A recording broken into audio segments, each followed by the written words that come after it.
Bien, estamos de regreso en la Noticia al Día, en la Noticia TV, canal 27.2, en la señal de Vez Cable y 203 en la señal de Cable Go. Recuerden también que los programas de la Noticia TV los puede seguir en las redes sociales del diario La Noticia. Ahora tenemos una entrevista vía Zoom con el expresidente del Tribunal Constitucional, el doctor Víctor García Toma. Doctor García Toma, ¿cómo está? Buen día. ¿Cómo le va, Carlos? Un gusto en saludarlo. Mis respetos. Doctor, gracias a usted por conectarse. Doctor, ¿qué le deja primero esta decisión del Poder Judicial de ya finalmente archivar el caso Cócteles, acatando esta resolución del Tribunal Constitucional? ¿Cuál es su análisis y cómo queda también este equipo Lava Jato que tuvo, ahora desactivado, pero que tuvo tanto tiempo en sus manos el caso? Es el epitafio de una decisión de conformar un grupo especial que generó hace algunos años, 10 si mal no recuerdo, un cierto entusiasmo, tuvo el acompañamiento de un sector ideologizado, pero en el transcurso de los años quedó muy claro, en primer lugar, su incompetencia. En segundo lugar, que había la vocación de politizar la justicia y perseguir políticamente a cierto sector de la clase política. Finalmente, tanto el Tribunal Constitucional como el Poder Judicial han dado la partida de muerte, no solamente a estos procesos que no tenían ni pies ni cabeza, sino creo que es la culminación o la finalización de un intento perverso y malvado, ¿no es cierto?, de convertir la justicia en un cadalso de pasiones inferiores, ¿no? Ahora, doctor, si bien este es, digamos, el golpe final a este caso, creo que seguramente se reabrirá por otro lado, ¿no? Es una posibilidad, pero el haber tenido tanto tiempo en sus manos el caso por parte de José Domingo Pérez, ¿no?, básicamente, y llevar el caso por un tema de lavado de activos que sabía que en ese momento no era delito, ¿qué revela? Que hubo una terquedad, que no tenía la capacidad de dar un paso atrás. ¿Qué pasó ahí? ¿Le ganó más el personaje? En lo que se refiere concretamente al señor Domingo Pérez, están claras varias cosas. La primera, que tiene un déficit de competencia e idoneidad para ejercer la profesión, en todo caso la función fiscal. Prueba de ello es que no puedo pasar un examen de suficiencia para ocupar un cargo de juez titular. En segundo lugar, creo que también se hace necesario, ya sea cuando la Junta nombre o el Ministerio Público o el Poder Judicial encargue esta función a alguien de manera, digamos, provisional, tenga el cuidado de que esta persona tenga las condiciones psicológicas necesarias para asumir un cargo en el que se ejerce un poder manifiesto, ¿no? Evidentemente aquí hablamos de una personalidad psicológicamente desbocada, pero en tercer lugar es, creo, la concreción de un proceso que duró 15 años, en donde un sector de la clase política que nunca pudo ni quiso constituir un partido político, pero que logró infiltrarse en una serie de instituciones, controlarlas, manipularlas y obviamente instrumentalizarlas para fines que no tenían que ver con los intereses de la nación. Y eso sucedió con el Tribunal Constitucional, sucedió con la Defensoría del Pueblo, sucedió con la Junta Nacional de Justicia, sucedió con Servir, y todavía aún queda un remanente en la primera instancia del Poder Judicial, en donde a través de las acciones de amparo se promueven medidas cautelares o controles difusos claramente absurdos, ¿no? Claro. Ese es el último resquicio del poder caviar que evidentemente creo que en los próximos meses debe ser desterrado para que la justicia recobre su plena autonomía, independencia y sobre todo imparcialidad, ¿no? Claro. Doctor, hace unos días, y se hizo ya oficial, se desactivaron los equipos especiales, entre ellos Lava Jato, EFICOP, ¿no? Y todos estos que se habían creado. Y estos ya habían sido seriamente cuestionados por el fiscal de la Nación interino, Tomás Alaino Gálvez. ¿Usted cree que con la desactivación de estos equipos se garantiza una mejor labor o es simplemente una lavadita de cara y el problema va más allá? En primer lugar, se recobra la institucionalidad. Este tipo de procesos deberían haber estado a cargo de los órganos, digamos, regulares del Ministerio Público. La creación de estos entes especiales tuvo una finalidad política con las consecuencias que todos sabemos. Entonces, en primer lugar, se recobra, digamos, la organicidad del Ministerio Público.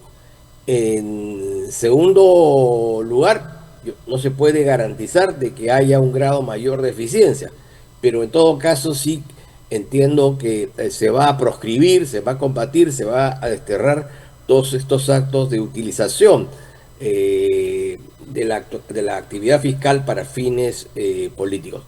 Lo cierto y lo real es que el Perú requiere de un proceso de reforma judicial integral, Ministerio Público, Poder Judicial, el INPRE, entre otras instituciones. Ese es un proceso largo que va a requerir de la coordinación y cooperación del Legislativo, del Ejecutivo, de los órganos constitucionalmente autónomos, incluso de la propia ciudadanía y la academia, pero que tiene el principal problema en que los actores centrales del sistema judicial quieran propiciar esta reforma, reconocer de que se vive una grave y profunda crisis y que hay la necesidad de extirpar el cáncer de la corrupción, y de la incompetencia y el burocratismo. Claro. Para eso se requieren un grupo de jueces y fiscales que estén decididos, claro, ¿no es cierto?, a acompañar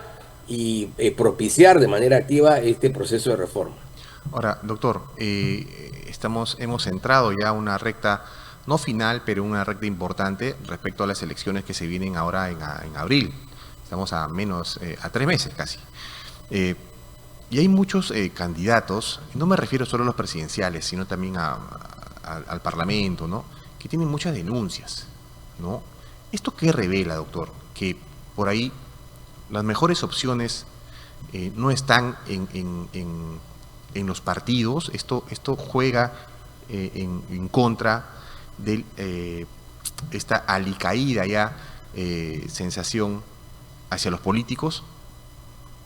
Carlos, las dictaduras, los, digamos, comienzos desde Velasco hacia adelante, de toda la Haya, han ido generando una depredación de lo que es la idea de la política. En segundo lugar, ha habido un empobrecimiento de la educación cívica y la instrucción en términos generales. En tercer lugar, los partidos se han debilitado y en muchos casos han sido sustituidos no por organizaciones que tengan una ideología, una doctrina y un programa, sino por empresas comerciales que tienen un dueño y que utilizan esa marca, ¿no es cierto?, con la finalidad de satisfacer intereses particulares. Y son varios de esos grupos que son fuertes y poderosos los que hoy tienen una arraigada presencia en el escenario público. En ese contexto pasan tres cosas. Lo primero es que al no existir partidos, hablamos de grupos digamos, de listas y de planchas que no están orgánicamente constituidas porque no tienen un núcleo de identidad. Lo segundo es que esas organizaciones no tienen el control, digamos, para fijar sus candidatos, porque evidentemente tienen miras de corto plazo, es decir, llegar al poder y nada más. En tercer lugar, los ciudadanos, digamos, de buena fe, que observan con horror lo que pasa en la política, deciden no participar. Y en tercer lugar, la ciudadanía que no lee, que no ve televisión, que no escucha la radio, que solo está atenta a las redes sociales, en donde existe este fenómeno de la sopita ramen, microprogramas de 3, 5 o 7 minutos, digamos, en donde hay mucho sabor, mucho color, mucho adjetivo, mucha calificación, mucho insulto, mucho agravio, ¿no es cierto? Pero no hay nada de sustancia, se alimenta de eso, entre comillas, que es información, en ese contexto vota. Y no vota con esperanza, no vota con expectativa, vota con rabia, vota con indignación o vota con desprecio. Entonces, de esa manifestación ciudadana no puede salir nada bueno, ¿no? Ciertamente. Y este voto con desprecio es el que se ha dado en los últimos años, cree usted, en las últimas elecciones? En algunos casos sí. Siempre hemos votado contra el otro, no en favor de alguien. Sí, pues. No tengo un voto de convicción. Creo que esta es la persona adecuada, este es el equipo, este es, digamos, el plan que puede ayudar al Perú. No, se trata de descalificar al, a un candidato en particular. Es por eso voto. Y hay un fenómeno también importante. Al haberse empobrecido la justicia, perdón, al haberse empobrecido la política, al haber permitido que personas que en otras circunstancias no podrían haber llegado ni alcalde a concejal, como estoy hablando, por ejemplo, del señor Humala, del señor Castillo, ¿no? Entre otros, ciertamente la gente se mira en el espejo y dice, si ellos llegaron, yo, ¿por qué no? ¿No es cierto? Y entonces con el legítimo derecho de lo que dan las circunstancias, dice, bueno, entonces ahora me toca a mí, ¿no? Y es por eso que se empobrece la política. Cualquier ciudadano que tenga ciertos medios económicos, se cree en la condición y la capacidad de ser presidente. Hemos visto a un candidato en particular, al señor Acuña, que dice ya tiene todo, ¿no? Tiene plata como cancha, ahora solo le falta ser presidente de la República, ¿no? Pero sin embargo tiene problemas para multiplicar, para dividir, para sumar, y reconoce que no ha leído nunca un libro. Entonces, pero esos son nuestros candidatos, lamentablemente. Claro, pareciera que lamentablemente en el Perú tener plata te convierte en presidenciable, ¿no?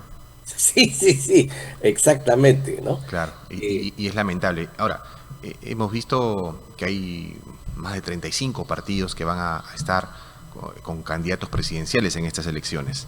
Según las encuestas, por ahí los que puntean tienen 12%, por ahí tienen 8%, hasta 5%, los 4 primeros, según las encuestas. Este es un riesgo, ¿no? El llegar con un candidato a segunda vuelta que tengan 12% es un riesgo porque podemos repetir lo que hemos venido viviendo en los últimos años de caída de presidente uno tras otro. Claro, porque son presidentes que no tienen una base ciudadana sólida, ¿no? Que llegan por las circunstancias que usted ha señalado. Esas organizaciones que ganan además no tienen bancadas, ¿no? Y si las tienen, digamos, es la legión extranjera, porque tienen visiones total y absolutamente diferentes, entienden que no le deben nada a la organización que los cobijó y en consecuencia actúan en función a sus propios intereses, que son intereses, por supuesto, particulares y menudos, ¿no? En el Congreso de hoy, los congresistas que responden a esta concepción se han limitado, bueno, cada uno ya ha dictado la ley tiene su propia universidad, tiene su propio distrito, tiene su propia provincia, ha declarado el Día de la Papa Rellena. Eso es lo que hay, ¿no? No hay una mirada, digamos, colectiva, orgánica y de fondo sobre los intereses del Perú, ¿no? Ahora, doctor, en este próximo congreso vamos a tener un congreso bicameral. Regresamos a la bicameralidad. Para algunos no están de acuerdo con que haya regresado a la bicameralidad, pero ¿eso garantiza, cree usted, un mejor parlamento, un mejor análisis al interior del parlamento? En teoría sí, digamos, el Perú sufrió la merma con la adaptación de la Constitución actual de mutilar el Congreso, que siempre fue bicameral, y que en todo caso, más allá de que hayan sido en algunos casos congresos oligárquicos, conservadores, etcétera, etcétera, siempre dio muestra, en términos generales, de una calidad o en todo caso, una medianía intelectual que lo hacía respetable. Habían ciertas reglas éticas que preservar y conservar. Es decir, nunca habíamos visto en la historia del Perú, pues, al corta uñas, el robasueldos, etcétera, etcétera. Eso eran casos aislados, pero esto se ha generalizado. El Senado técnicamente va a permitir tener la posibilidad de revisar aquello que hace la Cámara de Diputados. En segundo lugar, va a permitir un grado mayor de reflexión para el sistema de nombramiento de los altos funcionarios públicos. Es una cámara de reflexión y se supone que por la edad que se exige, estamos hablando de personas que tienen ya una trayectoria de vida, tienen una experiencia profesional, han ganado un lugar en la sociedad civil o en la sociedad política. Eso en teoría.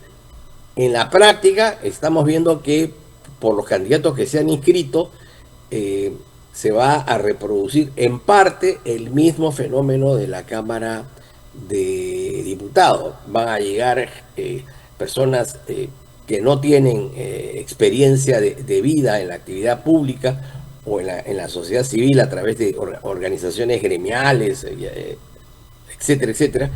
Y en segundo lugar, se va a repetir el clima de pugnacidad que no debiera ser la égida de la Cámara de Senadores. Espero equivocarme, pero creo que va a ser así, lamentablemente. ¿Usted cree entonces que digamos que las balas de los partidos políticos apuntan al Senado? Digamos, se le ha quitado a la Cámara de Senadores, perdón, a la Cámara de Diputados, las funciones más importantes. Claro. La Cámara de Diputados ha quedado como una cámara de discusión, de debate, de controversia política, ¿no es cierto?, de control político, y se le ha entregado al Senado, digamos, las responsabilidades más sustantivas. No es que se hayan creado nuevas funciones, es simplemente que se ha vaciado parte de la Cámara de Diputados y se le ha trasladado a la Cámara de Senadores. El éxito de ese proceso radicaba en la calidad de las personas que iban a ocupar esos curules. Pero al haberse transado en que no exista un distrito, únicamente un distrito nacional, sino que se parte el Senado en dos, con, candidatos que provengan de circunscripciones regionales, lo que vamos a conseguir es que esa parte repita, digamos, las mismas características de los congresistas que están en diputados. Y ya en términos de juicio político le estamos entregando a la izquierda, a la extrema izquierda, un poder importante en senadores, porque claro, como digamos, esa parte ha tomado el sur del Perú, los senadores que provengan de esas circunscripciones van a responder obviamente a esas características. Se va a repetir en consecuencia la pugnacidad y en segundo lugar, no vamos a tener una mirada nacional, sino vamos a tener esta mirada comarcana. En vez de mirar con telescopio los problemas peruanos, vamos a mirarlos con microscopio, ¿no? Ese es el problema. Es verdad, ¿no? Debería entrar, no cualquiera al Senado, o sea, al Parlamento, pero al Senado no cualquiera debería entrar. Ahora, y usted mencionaba, ¿no? En este Congreso hemos tenido casos de mochasueldos, corta uñas, hemos visto el caso de Kira Alcaraz hace unos días de agredir a un fiscalizador del SAT, hemos visto un congresista sentenciado por filiación terrorista, ¿no? Ahora está preso. Y tenemos un violador. Tenemos un violador, ¿no? Entonces, en el mismo Congreso, ¿no? Podemos tener un peor Congreso. No quiero irme hacia la institución, pero ¿podemos tener peores congresistas que estos? No sería lo deseable, pero buena parte de las organizaciones que han producido estos ejemplares están todavía en lisa, ¿no? Están en contienda y no ha habido ningún propósito de enmienda. Mire usted la cantidad de personas que aparecen hoy de candidatos y que tienen sentencias o tienen procesos. Eso significa que no ha habido pues un acto de cribación, no se ha seleccionado, ¿no? Y eventualmente podrían salir elegidos. Ahora, ¿eso revela la fragilidad de nuestro sistema electoral también? Lo revela, pero digamos, esto no es responsabilidad tanto del sistema electoral, sino de los partidos. Ajá. Hay partidos que no han podido completar sus listas de candidatos. Entonces, un detalle interesante, no han podido completarlo. ¿no? Si no han podido completar sus listas y en caso de que sean gobierno, ¿cómo van a hacer para poder cubrir, digamos, la plana de directivos en Ujú. el Poder Ejecutivo? Van a tener que utilizar pues a los tránsfugas, a la legión extranjera, etcétera, etcétera. Lo segundo es que a la falta de preocupación por este tema, se corre el riesgo de que un segmento de estos candidatos llegue. Y entonces vamos a tener nuevos mochazuelos, nuevos corta uñas, pues porque los Ahora, antecedentes, todo eh, indica que así será. el nombre de partidos políticos pareciera que solo lo tuvieran como nombre nada más, no como organización, no tienen una organización. Y ese es el riesgo que estamos corriendo porque estamos presenciando cada escándalo, cada mes vemos algún congresista metido en problemas. Ahora, usted señalaba, ¿no? Eso también es responsabilidad de los partidos políticos, pero partidos políticos como tales, hay pocos. Hay pocos. Claro, esto hay una cuota de responsabilidad de los partidos y también la cuota mayor tiene que ver fundamentalmente porque cuando existen las dictaduras, lo que hacen es desinstitucionalizar el Ujú. sistema político, ¿no? En segundo lugar, como usted bien decía, cuando una organización no tiene una concepción del mundo, no tiene principios y valores que cohesionen al grupo, no tiene una visión de la sociedad que se pretende construir, no hay un programa detallado, preciso, prolijo, no hay equipos técnicos, no hay una institucionalidad que permita generar actos de control sobre los miembros de la organización, y cuando esta organización, careciendo de todo eso, tiene un dueño, tiene un titular, ¿no es cierto?, que tiene el 100% de las acciones, obviamente esa organización está dirigida a satisfacer los intereses de Claro. ese individuo. Eso es lo que va a pasar. Bueno, el panorama es bastante preocupante para el elector, pero usted mencionaba, ¿no? El elector tiene que leer, tiene que saber por quién va a votar y esa es la principal responsabilidad, doctor. Ha sido un gusto conversar con usted. Gracias, Carlos. Gusto en saludarlo. Buen día. Hasta Bien, estuvo luego. con nosotros Víctor García Toma, expresidente del Tribunal Constitucional, con quien hablamos primero sobre esta situación del caso Cócteles. Se terminó cayendo, ¿no? Finalmente el Poder Judicial mandó al archivo el caso y también hablaba sobre estas elecciones que se vienen. Hay que tener mucho cuidado al momento de elegir también no solo al presidente, sino también a los integrantes del Parlamento.